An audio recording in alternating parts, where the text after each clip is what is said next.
টুপি দিয়ে অনলাইনের মধ্যে এসে সিনেমার গল্প কাহিনী শুরু করি। আমার গার্লফ্রেন্ড যদি এসএসসি এক্সামিনেশনে ফেল করে, ইমিডিয়েটলি তাকে একটা মেসেজ ড্রপ করো। বাংলা সিনেমা কিরকম হবে হুজুর মাহফিল করতেছে। তুফান মুভিতে সাকিব খানকে জিজ্ঞাসা করা হয়েছিল তুই কি চাস, কোন সিনেমার দৃশ্য কিরকম নেগেট, এটা হুজুরে মাহফিল করতেছে।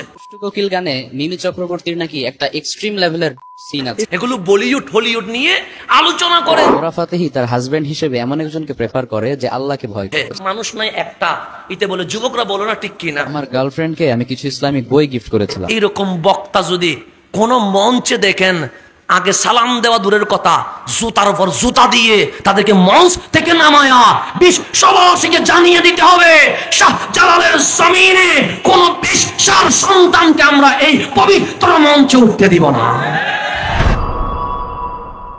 এই মিডিয়া আমাদের লাভ যতটুকু করেছে তার চেয়ে কোটি গুণ আমাদেরকে ক্ষতি করে দিয়েছে। সেই জন্য মুসলমানের ছেলেরা বুঝতে হবে, এই মিডিয়া আবিষ্কার করেছে আমাদের মাথা নষ্ট করে দেওয়ার জন্য। আমরা যখন মিশর থেকে বাংলাদেশে আসছি, তখন আস্তে আস্তে দেখতেছি মানুষ সিনেমা বাদ দিচ্ছে। আস্তে আস্তে কোথায় আসতেছে? মাহফিলে। আগে মাহফিল করতো, আমি যেহেতু হুজুরের ছেলে, আমি তো অন্তত কিছু হইলেও জানবো। তখন আমি দেখতাম এইরকম মুরব্বী যারা ছিল, ওনারা মাহফিল করতেন। তো ওনারা আমাদের ঘরে যেতেন আব্বাকে দাওয়াত দেওয়ার জন্য। এটা ট্যাক্সি, যেটাকে এখন সিএনজি বলেন, ট্যাক্সি নিয়ে দাঁড়িয়ে থাকতো মাগরিবের সময় কাকানোর জন্য আব্বাকে। আমরা যখন ছোট ছিলাম মাঝে মাঝে মাহফিলে যাইতাম। মাহফিলে গিয়ে দেখি সবগুলো মুরব্বী, যুবকরা মাহফিলে আসতো না। সব 50 জন 60 জন সবাই কি, কেন মুরব্বীরা বুঝে গেছে আর হায়াত বেশি দিন নাই। এখন আলহামদুলিল্লাহ, এখন মুরব্বীরা যদি 5টা মাহফিল করে, সেখানে যুবকরা 95টা মাহফিল করছে। তাহলে পরিবর্তন আসছে না আসে নাই? আসছে। যুবকরা এখন বুঝতেছে যে আমাদের মাহফিল করা দরকার।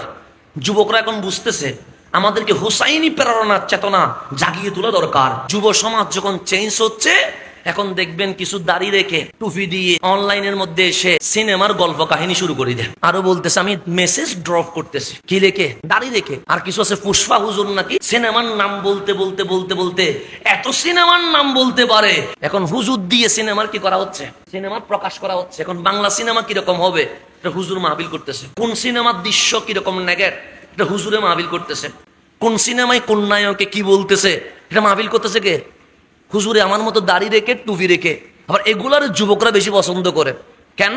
এগুলো হিন্দি ফিল্মের নায়কের কথা বলে, এগুলো হিন্দি ফিল্মের নায়িকার কথা বলে, এগুলো বলিউড হলিউড নিয়ে আলোচনা করে। যুবক সাবধান, এখন যখন সিনেমা বন্ধ হয়ে যাচ্ছে, তারুণ্যের হুসাইনি চেতনা যখন জেগে উঠছে, এখন ওই ইহুদি খ্রিস্টান চক্রান্ত করে দাড়ি টুপি জুব্বা পরায়া তাদের লোক দিয়া সিনেমার প্রচার করানোর জন্য পবিত্র মঞ্চকে অপবিত্র বানাচ্ছে। এগুলো বুঝতে হবে। এখন হুজুর দিয়ে সিনেমার প্রচার করা হচ্ছে। কোন ফিল্মের নায়কের ডায়লগ কি, এটা হুজুর দিয়ে এখন মাইক দিয়ে বলানো হচ্ছে। মানুষ নাই একটা, ইতে বলে যুবকরা বলো না ঠিক কিনা। এরকম করে ঘরের মধ্যে রুমের ভিতর বসায়া দাড়িও আছে, টুপিও আছে, জুব্বাও আছে। এইরকম বক্তা যদি কোন মঞ্চে দেখেন, আগে সালাম দেওয়া দূরের কথা, জুতার উপর জুতা দিয়ে তাদেরকে মঞ্চ থেকে নামায়া বিশ্ববাসীকে জানিয়ে দিতে হবে শাহজালালের জমিনে কোন বিশ্বাস সন্তানকে আমরা এই পবিত্র মঞ্চে উঠতে দিব না। এগুলো আমাদেরকে অ্যাকশনে যেতে হবে।